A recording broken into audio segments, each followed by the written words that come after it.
भारत देश की परंपरा में हर कार्य नियम के अनुसार ही होता है, फिर चाहे वह शादी विवाह हो या फिर रणभूमि का मैदान। अगर युद्ध की बात करें तो इसके लिए भी भारत में कई नियम बनाए गए हैं। विभिन्न धार्मिक श्लोकों में वर्णन मिलता है कि भारतीय योद्धा कभी भी निहत्थे या किसी के हाथ पैर कट जाने पर या फिर योद्धाओं के धनुष टूट जाने पर ऐसे स्थिति में कभी भी शत्रु पर वो वार नहीं करते थे।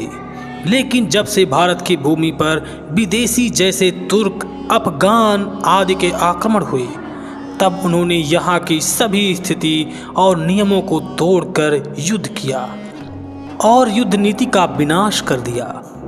उन पर क्रूरता इस प्रकार से हावी हो गई थी कि युद्ध के समय उन्होंने वृद्ध, स्त्री, बच्चों को भी नहीं छोड़ा, सबको मार डाला। एक ओर वो अपने धुन में सवार होकर भारतीय वासियों तथा उनकी संपत्तियों को लूटकर आगे बढ़ते गए और दूसरी ओर कुछ भारतीय भी उनका साथ देते गए। ऐसे ही कुछ व्यक्ति आज भी मौजूद हैं जो ये मानते हैं कि रामायण और महाभारत केवल एक कहानी है, न कि कोई सच्चाई, क्योंकि उन्हें लगता है कि ये मध्यकाल में घटित कुछ घटनाएं हैं। तो मैं उन्हें बता दूं कि जब से मानव सभ्यताओं का प्रारंभ हुआ था, उसी के साथ हमें रामायण और महाभारत के साक्ष्य दिखने को मिलते हैं, जहां राम और रावण का युद्ध, गीता के अंश और श्री कृष्ण के द्वारा दिया गया अर्जुन को ज्ञान, इन सभी के अवशेष हमें देखने व सुनने को मिलते हैं। प्राचीन समय में न्याय व्यवस्था भी इतनी थी कि सत्य व न्याय की रक्षा के लिए ना तो परिजनों को देखा जाता था और ना ही बाहरी लोगों को।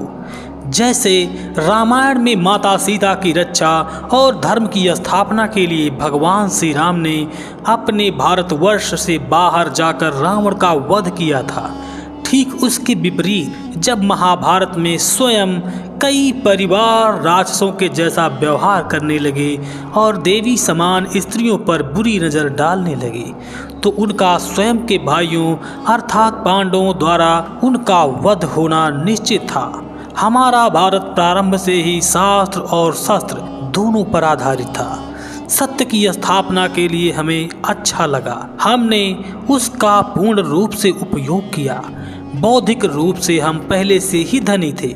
उधर मध्यकाल में जब 1026 ईस्वी में मोहम्मद गजनवी सोमनाथ मंदिर को लूटने आया, तब बहुत से लोगों ने अपने ग्रंथ रचना व साहित्य और लगन के कारण इन लुटेरों की तरफ ध्यान ही नहीं दिया, जिसके कारण उसने न केवल सोमनाथ मंदिर को लूटा बल्कि हजारों लोगों को मौत के घाट उतार दिया। यहाँ आकर उन विदेशियों ने देखा कि भारतीयों के पास ज्ञान की कमी नहीं है, जबकि वे तो केवल एक किताब पर आधारित थे। इसलिए 1199 ईस्वी में खिलजी के आक्रमण ने हमारे नालंदा विश्वविद्यालय जैसे बौद्धिक केंद्र को भी जला डाला। इस आग से इतने ग्रंथों तथा ज्ञान की हानि हुई जिसकी भरपाई हम कभी भी नहीं कर पाएंगे। लेकिन इतना सब होने के बावजूद आज भी हमारे पास इतने ग्रंथ बचे हुए हैं जिनका अध्ययन जिंदगी भर पढ़कर भी पूरा नहीं कर सकते हैं। फिर तैमूर वंश के आने से भारत की स्थिति और भी ज़्यादा बेकार हो गई। हालांकि बाबर के पुत्र हुमायूं का इस समय भारत पर शासन था, जिस कारण उसे यहाँ से भागना पड़ा।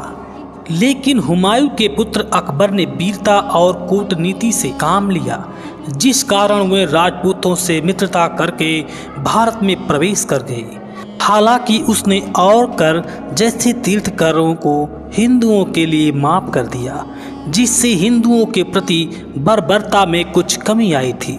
लेकिन ये पूर्ण रूप से सत्य नहीं है, क्योंकि हमें बहुत से वर्णन मिलता है कि अकबर ने भारत को मुस्लिम राष्ट्र बनाने की बहुत कोशिश की थी। उसने एड़ी चोटी का जोर लगा दिया था और एक नियम भी निकलवाया था कि सभी व्यक्ति दीन-ए इलाही धर्म को स्वीकार कर लें, अन्यथा उनको बंदी बना लिया जाएगा।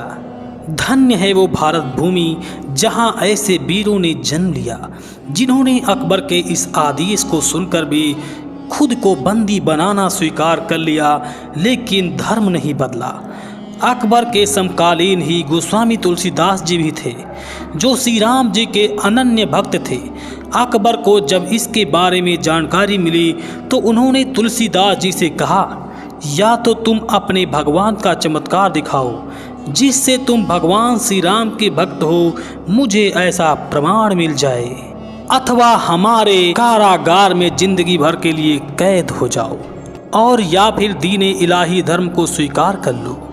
तब तुलसीदास जी ने अकबर से कहा, मैं श्री राम भक्त हूँ, कोई जादूगर नहीं, और वे जाकर कारागार में बंदी बन गए।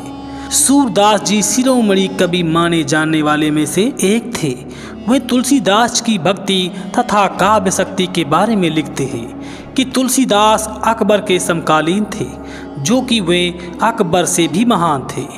कवयित्री महादेवी वर्मा जी लिखती हैं, जब तलवारों का पानी उतर गया, शंखों का घोष विलीन हो गया, तब भी तुलसीदास के कमंडल का पानी नहीं सूखा। अकबर ने बहुत कोशिश किया कि हिंदुओं को डर के सिवाय तर्क से मना लिया जाए, जिसके लिए अकबर ने बहुत सी पुस्तकों का पारसी में अनुवाद भी करवाया, लेकिन अकबर सफल नहीं हो पाया। महाराणा प्रताप जैसे बहुत से राजाओं ने जीवन भर जंगल में रहना और घास खाना स्वीकार कर लिया, लेकिन मुस्लिमों की अधीनता स्वीकार नहीं की।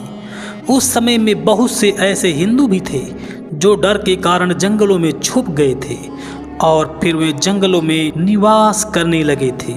राजस्थान के जंगलों में आज भी आपको ऐसे हिंदू देखने को मिल जाएंगे। ऐसे क्रूर मुसलमानों ने हमारी देवी समान नारियों को भी नहीं छोड़ा। वे चाहते थे कि स्त्रियां उनकी रखैल बनकर रहें। तब रानी दुर्गावती जैसी वीरांगनाओं ने उन कायरों को अपने स्वाभिमान से परिचित कराया और हार का पता होने के बावजूद भी आखिरी सांस तक अकबर से युद्ध किया। अन्य कोई भी पुरुष उनके शरीर को स्पर्श ना कर सके, इसलिए उन्होंने स्वयं अपने शरीर में खंजर भोंककर अपने प्राणों का बलिदान दे दिया। इसके बाद फिर जहांगीर ने कला, साहित्य और संस्कृति को बढ़ावा दिया, वही उसने हिंदुओं का जबरन धर्मांतरण भी करना शुरू कर दिया। जहांगीर ने बहुत कोशिश किया कि गुरु अर्जुन देव मुस्लिम धर्म स्वीकार कर लें, लेकिन गुरु अर्जुन देव ने ऐसा करने से साफ मना कर दिया, जिसके पश्चात गुरु अर्जुन देव को बहुत ही कठिन यातनाओं का सामना करना पड़ा। अपने गुरु के धार्मिक रास्ते पर ही बहुत शिष्य आगे बढ़े और इस्लाम धर्म नहीं अपनाया। इस प्रकार मुसलमानों का अत्याचार बढ़ता चला गया। ये वो समय था जब अधिकांश मुसलमान शासकों ने हिंदू राजाओं के किलों पर कब्जा कर लिया था। हिंदुओं के मंदिरों को तोड़कर वहां जबरन मस्जिद का निर्माण करा देते थे। हिंदुओं के महिलाओं को देह व्यापार के रूप में बेच देते थे। लेकिन उधर दूसरी ओर छत्रपति शिवाजी जैसे राजा भी हुआ करते थे, जो मुस्लिम महिलाओं को अपने बहन की तरह सम्मान करते थे, कुरान के प्रति सम्मान करते थे। ना तो उन्होंने कोई मस्जिद तोड़ी, ना ही किसी को अपना देह व्यापार बनाया। दोस्तों, ये भारतीय संस्कृति है। इस संस्कृति में हमें यही सिखाया गया है कि दोस्त तो दोस्त है, लेकिन अगर आपके दरवाजे पर दुश्मन भी आए तो उसे मित्रवत सम्मान करना चाहिए। दोस्तों, जिस प्रकार हिटलर को उदार या दयालु कहना यहूदियों का अपमान है, उसी प्रकार अगर औरंगजेब को उदार कहा जाए तो ये हम भारतीयों का अपमान होगा। अपने दारा सिकोह जैसे भाई की हत्या कराने वाला और संगीत साहित्य कलाओं का गला घोंट देने वाला विश्व गुरु कैसे कहला सकता है? इस कट्टर और रूढ़िवादी सोच को आलगिरी नामक पुस्तक में बहुत ही विस्तार से वर्णन किया गया है, जिसका उपयोग आज भी कट्टर सोच रखने वाले तथा मुस्लिम धर्म के लोगों के द्वारा किया जाता है। 45 लाख लोगों को मारने वाला तथा 1 करोड़ हिंदुओं को मुस्लिम धर्म में परिवर्तित करने वाला व्यक्ति कैसे उदारवादी हो सकता है? उसने तो सबसे ज़्यादा हिंदू राजाओं को मानस देकर उन्हें अपना बनाया था।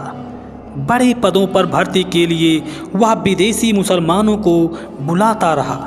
ये भी अन्य मुस्लिम राजाओं की तरह भारत की संपत्ति को तुर्क या मक्का मदीना भेजता रहा।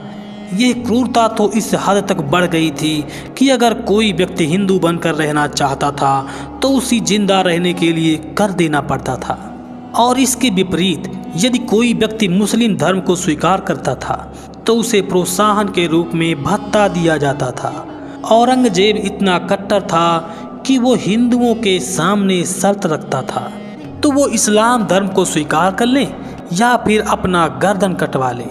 उसने सिखों के गुरु तेग बहादुर सिंह को कैद कर लिया था, और तो और उसने शर्त रखी थी या तो वे मुस्लिम धर्म स्वीकार कर ले या फिर अपनी गर्दन उन्हें दे दे। इस शर्त को उन्होंने नहीं माना।